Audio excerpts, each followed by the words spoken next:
Hi viewers, భారత parliament చరిత్రలోనే కనీ విని ఎరుగని ఘటన ఇది. ప్రజాస్వామ్య దేవాలయంగా భావించే లోక్సభలో సాక్షాత్తు దేశ ప్రధానికి రక్షణ లేకపోతే పరిస్థితి ఏంటి? ప్రధానమంత్రి నరేంద్ర మోదీపై సభలోనే దాడి చేయడానికి ప్లాన్ జరిగిందా? ఆయన చుట్టుముట్టి నిర్బంధించడానికి కాంగ్రెస్ సభ్యులు స్కెచ్ వేశారా? వినడానికే ఎంతో ఆశ్చర్యంగా, ఇంకాస్త భయంగా అనిపిస్తున్న ఈ మాటలు ఎవరో సామాన్యులు చెప్పినవి కావు. సాక్షాత్తు లోక్సభ స్పీకర్ ఓం బిర్లా స్వయంగా వెల్లడించిన సంచలన నిజాలు ఇవి. గత కొన్ని రోజులుగా పార్లమెంట్లో జరుగుతున్న రచ్చ మనందరికీ తెలిసిందే. కానీ ఆ రచ్చ వెనుక ఇంత పెద్ద కుట్ర దాగి ఉందని ఎవరూ ఊహించలేదు.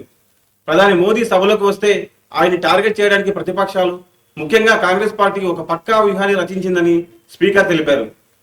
ప్రధాని భద్రతకి ముప్పు వాటిల్లే ప్రమాదం ఉందని గ్రహించిన స్పీకర్ ఏకంగా ప్రధానిని సభకు రావద్దని కోరారంటే పరిస్థితి ఎంత తీవ్రంగా ఉందో అర్థం చేసుకోవచ్చు.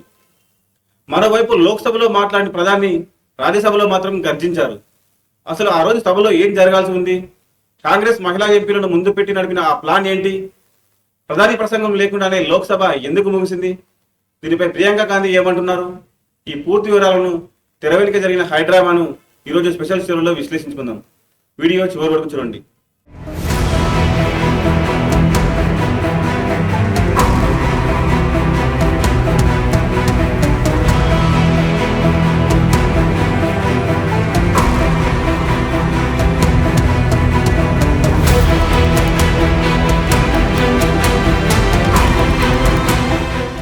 దేశం మొత్తం పార్లమెంట్ వైపు ఆసక్తిగా చూస్తోంది.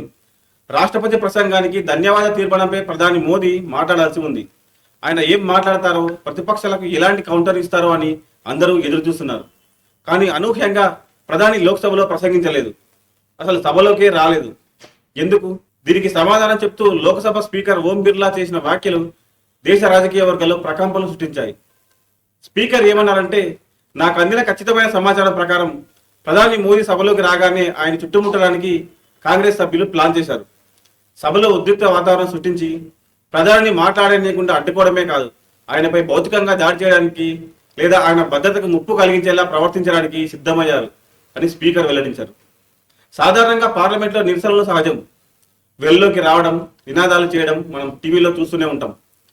కానీ ఒక ప్రధానిని టార్గెట్ చేసి భౌతికంగా ఆయన సమీపించి చుట్టుముట్టే ప్రయత్నం చేయడం అనేది చాలా సీరియస్ విషయం. ఈ ప్రమాదాన్ని ముందే పసిగట్టిన స్పీకర్ వెంటనే ప్రధాని కార్యాలయానికి సమాచారం ఇచ్చారు. పరిస్థితులు ఏమాత్రం బాగోలేవు, విపక్షాల తీరు ఆమోదయోగ్యంగా లేదు, మీరు సభకు రాకపోవడమే మంచిది, మీ భద్రత దృష్ట్యా ఈ సూచన చేస్తున్నాను అని స్పీకర్ ప్రధానమంత్రిని కోరారు.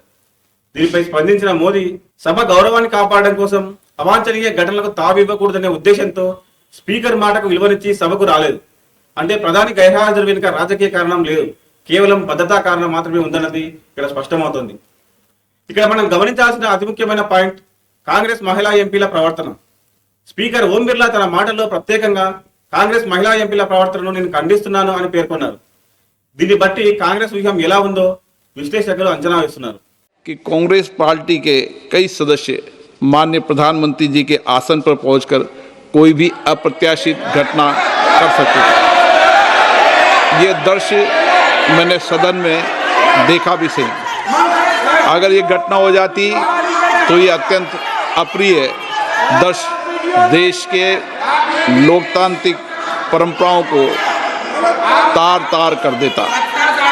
इसको टालने के लिए मैंने माननीय प्रधानमंत्री से आग्रह किया कि उन्हें सदन में नहीं आना चाहिए और सदन के सभापति होने के नाते मेरी जिम्मेदारी बनती थी कि सदन की उच्च परंपराओं, गरिमाओं को अक्षुण्ण बनाए रखें। లోక్సభ వర్గాల సమాచారం ప్రకారం ప్రధానిని అడ్డుకోవడానికి పురుష ఎంపీలు వెళ్తే మార్షల్స్ వారిని సులభంగా అడ్డుకుంటారు లేదా బయటకు గెంటేస్తారు. కానీ మహిళా ఎంపీలు ముందు ఉంటే మార్షల్స్ వారిని అడ్డుకోవడం కొంచెం కష్టమవుతుంది. ఒకవేళ బలవంతంగా అడ్డుకుంటే మహిళలపై దాడి చేశారు అని బయట పెద్ద ఎత్తున ప్రచారం చేసుకోవచ్చు అనేది విపక్షాల ఊహంగా ఉన్నట్టు తెలుస్తోంది. బుధవారం నాడే దీనికి సంబంధించిన ట్రైలర్ కనిపించింది. అమెరికాతో జరిగిన ఒప్పందాన్ని వ్యతిరేకిస్తూ విపక్ష మహిళా ఎంపీలు బ్యానర్లు పట్టుకొని దూకుడుగా ప్రధాని కూర్చునే సీటు వైపు వెళ్లేందుకు ప్రయత్నించారు. ఆ సమయంలో సభలో ప్రధాని లేరు కాబట్టి సరిపోయింది. ఒకవేళ ప్రధాని ఉండి ఉంటే వారు ఆయన్ని చుట్టుముట్టి ఉండేవారని, పరిస్థితి చేజారి ఉండేదని అధికార వర్గాలు భావిస్తున్నాయి. అదే సీన్ సేమ్ గురువారం కూడా రిపీట్ చేయడానికి కాంగ్రెస్ సిద్ధమైంది. ప్రధాని మోదీ ప్రసంగం మొదలు పెట్టగానే మూకుమ్మడిగా ఆయన వెల్లోకి దూసుకొచ్చి పోడియంను చుట్టుముట్టి ఆయన కదలియకుండా చేయాలనేది వారి ప్లాన్ అని సమాచారం. ఇది కేవలం నిరసన కాదు, ఇది పార్లమెంటరీ నిబంధనలను, ప్రధాని భద్రతా ప్రోటోకాల్స్ను తుంగలో తొక్కడమే అని బీజేపీ నేతలు మండిపడుతున్నారు. సాధారణంగా పార్లమెంట్ బడ్జెట్ సమావేశాల్లో రాష్ట్రపతి ప్రసంగం తర్వాత దానికి ధన్యవాదాలు తెలిపే తీర్మానం ఉంటుంది. దీనిపై చర్చ చివరిలో ప్రధానమంత్రి సుదీర్ఘంగా ప్రసంగిస్తారు. ప్రభుత్వాన్ని విమర్శించిన వారికి సమాధానం చెబుతారు.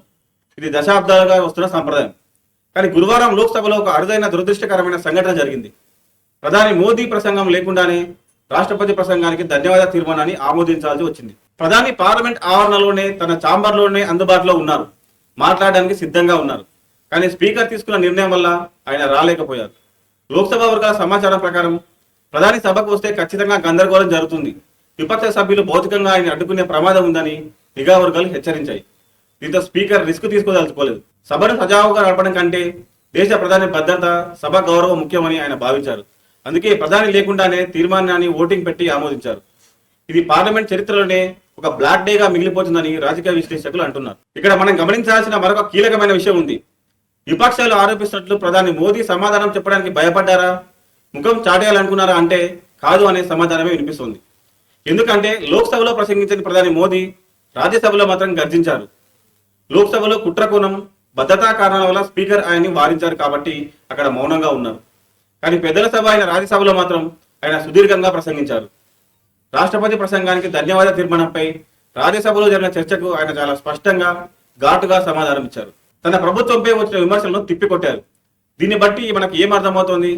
ప్రధాని మోదీ పార్లమెంట్లో మాట్లాడడానికి ప్రతిపక్షాలకు కౌంటర్ ఇవ్వడానికి సిద్ధంగానే ఉన్నారు. ఆయన ఎక్కడా వెనుకడుగు వేయలేదు.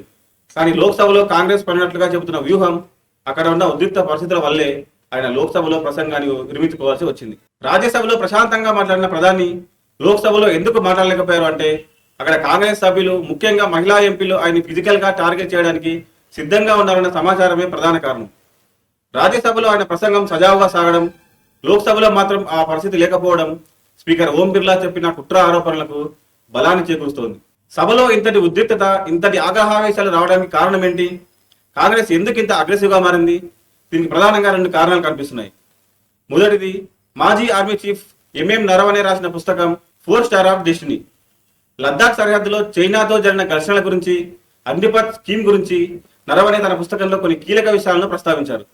ఈ అంశాలను కాంగ్రెస్ ఎంపీ, ప్రతిపక్ష నేత రాహుల్ గాంధీ సభలో ప్రస్తావించారు. ప్రభుత్వం సరిహద్దు విషయాలను దాస్తోందని, నరవణే పుస్తకంలో ఉన్న నిజాలను బయటపెట్టాలని రాహుల్ గాంధీ డిమాండ్ చేశారు. దీనిపై అధికార పక్షం అభ్యంతరం వ్యక్తం చేయడంతో సభలో గందరగోళం మొదలైంది.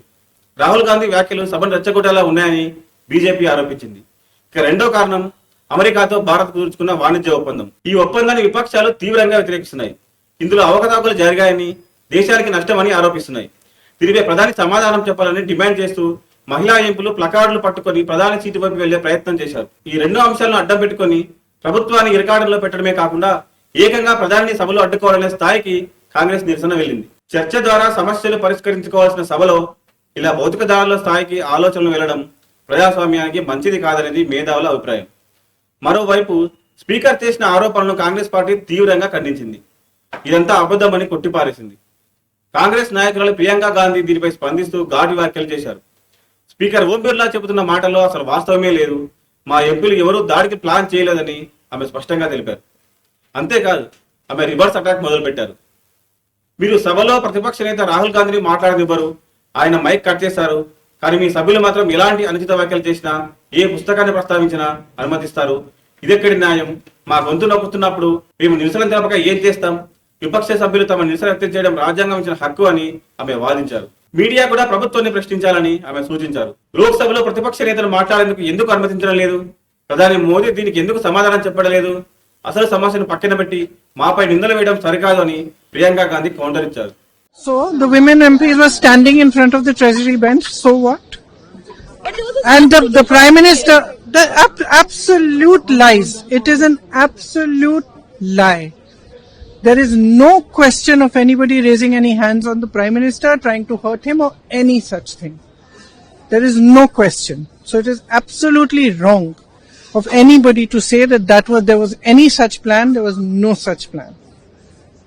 But if you're going to allow your members to stand and quote books and talk nonsense, then this side, the opposition benches are going to protest.